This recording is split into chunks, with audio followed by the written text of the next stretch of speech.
Hello, everybody. I'm here with Dr.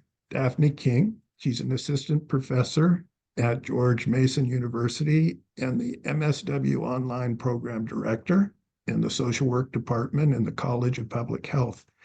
Dr. King's research interests are self-esteem issues in teens and adolescents, mental health concerns and treatment modalities for women of color, specifically African American women, and the impact engagement in Christianity or spiritual practices have on self-esteem. Dr. King is an expert in treating teens and adolescents with self-esteem issues and depression and has facilitated numerous clinical and psychoeducational groups on self-esteem issues for teens. Before coming to Mason, King was an adjunct professor at Indiana Wesleyan University and a school social worker with the Loudoun County Public Schools. Dr. King is also a prolific writer. 3 books that I know of, probably more: Love Heals All Wounds, The Warrington Clan Loves Whirlwind, and The Year of Gratitude, as well as articles and other um, phenomenal work. So welcome, Dr. King. Thank you. We said we go by first names. So, Absolutely. um, so my first question for you is, what influences in your life led you to your current professional track? Wow. That is a loaded question. When students ask me that same question, I tell them that I didn't necessarily have a straight trajectory into the profession of social work. I knew that I wanted to go into a profession where I was going to help others. And I didn't necessarily have a full idea of what that was going to look like. I knew that I wanted to help work with individuals who, may feel like they didn't have a voice or who are marginalized and oppressed. So I ended up working in a mental health agency. One of the departments I worked in specifically provided services to youth that were experiencing mental health challenges or diagnosed with mental disorders. And it was working at that agency, one of the administrators, came up to me, noticed the work that I was doing as a case manager, and suggested that I go back to school and get a master's degree in social work. And so I took one of the introductory courses just to see if I was going to like the profession or the coursework. And I did. I absolutely loved that first class. It was human behavior, and it opened up a door to explaining so many things about how our interaction with our environment, can impact, can have an impact on us. It can impact our functioning. It, has so much of an impact on how we develop and grow, especially for children. And so that course just gave me my introduction to the profession of social work, and I've been here ever since. Sounds like the right course at the right time. Um, It was. what were the other compelling things in your life? I'm sure there were other avenues you might have taken. What were some of those for you? So I thought I was going to go to law school, and I had actually gone so far as to take the LSAT to, get into law school. And I ended up interning for an attorney. And I realized during my time interning with him that I did not enjoy going to the courts or going to jails or spending all of my time there. And one of the times I went to the jail to follow up on some things for the attorney, and the vast majority of the people in the jails looked like me. They were my age. In fact, many of the guys that I saw when I went to the jails on this one particular day were quite a few guys that I had gone to elementary school with. And it just didn't sit well with me. And I know that, of course, in our society today, there's a lot of talk about the disproportionate representation of men of color in the criminal justice system, and how the criminal justice system has not been designed to fairly treat men of color. And so that was a deterrent for me. So I felt like I wanted to work more um, on the preventive side of things and really address why certain decisions are being made, or why certain things were happening or why certain decisions were being made by individuals that may lead them to engage in, behaviors that could, find them, involved with the criminal justice system or making decisions that may not necessarily be the most healthy. So really being able to identify the why behind things is something that I always look to. I always want to know why someone did this, what contributed to them making this decision instead of more of a punitive perspective. which in a way is kind of the insight part of compassionate insight, which as you know, that's my field of interest. And also compassion in that, I don't know if this is how you were feeling, but whenever I'm involved in anything where I feel like I'm hurting people instead of helping them, I can't do it. It's like, no, I need a way out. Um, so who are some of the main people? You mentioned one professor who helped you, but who are some of the other people that really helped you as you were looking for your direction? Wow.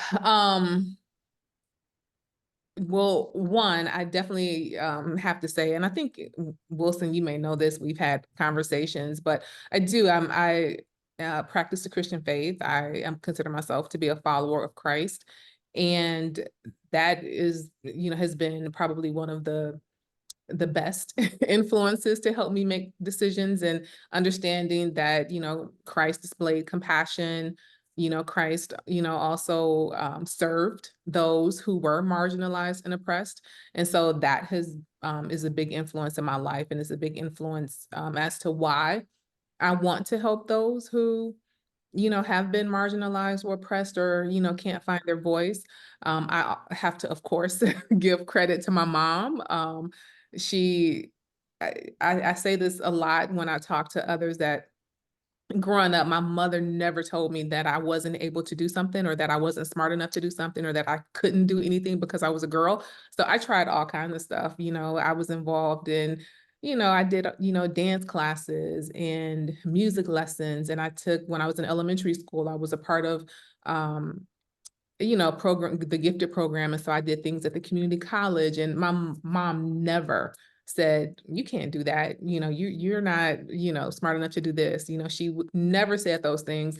And even when I decided I was going to go back to school and get my doctorate, and my mom does not have a college degree. She did do some college, but she, chose not to finish.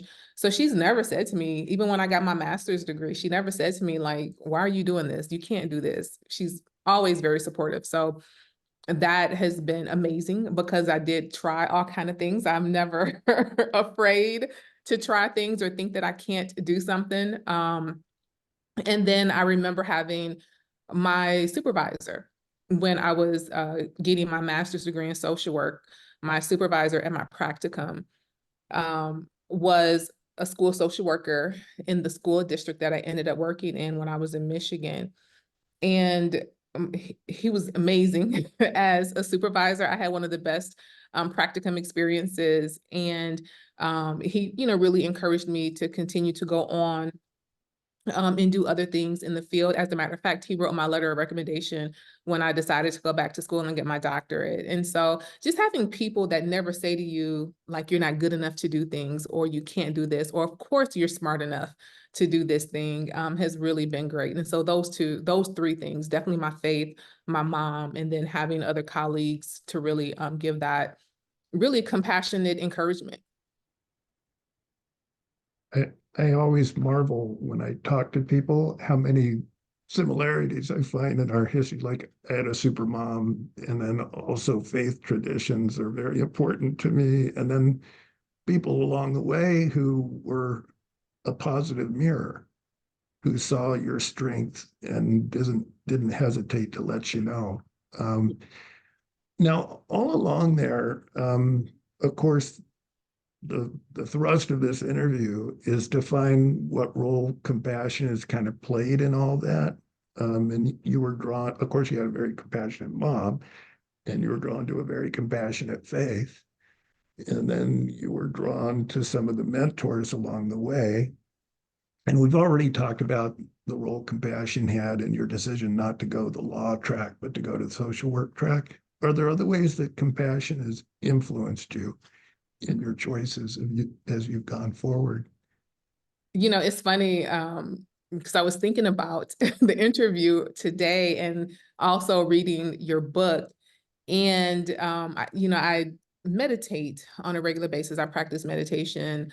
But in my kind of reflection today, I was thinking that I don't know if we're always compassionate with ourselves. Mm. And that is something that I think I am paying more attention to, because I do feel that if I'm able to be compassionate with myself, then I'm able to be compassionate with others. And I think about that because I think about some of the things that we say to ourselves when we make a mistake, or we don't feel like we're far enough along in life where we, want to be or thought we would be. And some of the thoughts that, we think, or some of the things that we say to ourselves isn't always compassionate. So I am trying to be more mindful of being compassionate with myself so that I am able to be compassionate with others. And for me, meditation is the thing, the practice that I engage in that I think has really helps me to be compassionate with myself during that quiet time, during that self-reflection. Um, I think I'm able to recenter. I'm able to also commune with God during that time. And, I end up, walking away from the meditation or coming back from the meditation, just feeling so much more relaxed and at peace, and more gentle with myself. And I think that helps me to be more gentle with others.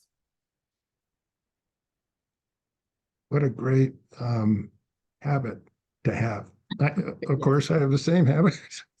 We're kind of, again, shared experience here. I had one mentor who told me, Wilson, you're a good person, good practitioner, but you're too hard on yourself.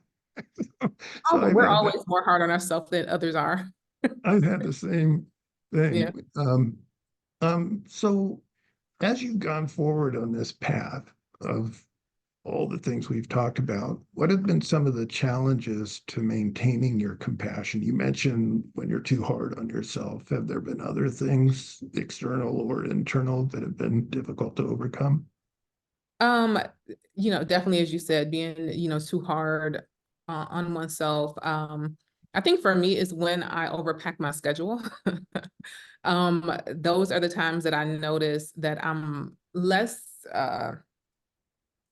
present in the moment. And when I overpack my schedule, I know that I feel more stressed and more overwhelmed. And those are the times where it's going to be challenging to be compassionate with myself. Those are the times where I'm probably not being compassionate with others, or where, I'm being a little bit more short and less patient. So that I think those two things were probably the primary, being more hard on myself and overpacking my schedule, or trying to be too busy, is something that is definitely a barrier. Which really goes on some of the research about how our fight flight system, when it's triggered, you can't access the parts of our nervous system that help us get in touch with our compassion.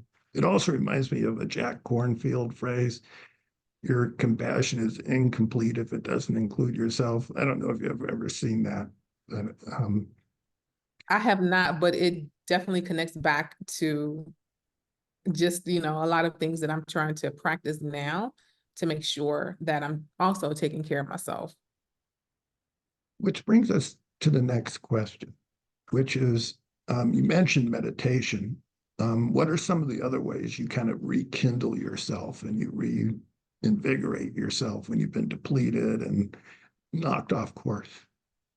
So I do have a few kind of non-negotiable things in my morning routine that I try to do, and it involves a gratitude journal, practicing gratitude in the morning, getting physical exercise in, and prayer and meditation. Those are like the four things that are my non-negotiables in my morning routine. And I can tell, sometimes things happen. If you have an early meeting, sometimes if I'm not able to engage in my morning routine for a certain amount of time, I can tell that, it's going to kind of throw me off. And so I use my morning routine to get back on track. Um, I am very mindful of when I need to take a break from work. Because in addition to the work that I do for Mason, I'm also a clinician in private practice. So I see clients, 2, sometimes 3 days a week. And so I'm really mindful of, okay, it's time to take a break from work. And that means all work. And so I do give myself, sometimes I'll take a day or two off, once a month. I'm really mindful of scheduling like vacation and taking that downtime. So those are things that I try to do, as well as just sometimes just simple things like staying off social media, reading. I love to read, so reading for pleasure and not just reading for work. And sometimes taking a hot shower or a long hot bath are things that I'll do to kind of recenter and then get back onto my non-negotiables. Really nice self-care things, it sounds like. Um, so would you be willing to share a motivational strategy with the people who will watch this and kind of walk us through how you might revitalize yourself? Of course. I think one of the first motivational strategies that I use, and I use these preventive, and I also use these to get myself back on track, are affirmations. I am a big proponent of using affirmations to help you, kind of get your mind moving back in, a more positive direction, and just as a way to help to motivate and inspire yourself. And so I tend to keep, my affirmation short, 2 to 3 words. I always start with I am. And I like affirmations that start with I am because I believe the thing that follows I am are the things that you're going to move towards in your life. So I'll frequently say things like, I am smart. I am beautiful. I am capable. I am kind. I am loving. I am compassionate. One thing that I do with affirmations that everyone has their cell phones. We're all using our devices. I have about 3 different alarms set on my phone, and the label on the alarms are a different affirmation. And I silence the alarms so they pop up on my phone. So I'm reading affirmations at least 3 times a day, 3 different times, in the morning, kind of midday, and then before bed. So those affirmations pop up at different times. And they actually, doing that has been a little bit of a game changer, has helped to really recenter me, especially during the day if I've had a little bit of a more challenging day. So affirmations is one of the things. And honestly, I was being open to a meditation practice, even if it's starting with a shorter kind of 5-minute meditation. That has really been one of the motivating things for me that really keeps me centered and also helps to get me back on track when things have gotten off. So those would be the 2 things that I would share that's easy or not necessarily challenging to implement. I really love that. Particularly the affirmation part, because you're taking your own strengths and you're reminding yourself of them. Um, I'm so grateful. Um, I really can't express because I'm grateful to you in many ways because of the work we've done, but also I really appreciate that you took the time to do this. Of course. I mean, thank you for asking me. I appreciate you even thinking enough of me to, ask me to join you. So thank you. You were one of the first people I thought of, but I was intimidated about asking because you were one of my supervisors. It's But okay. I really appreciate it. No, thank you. Okay.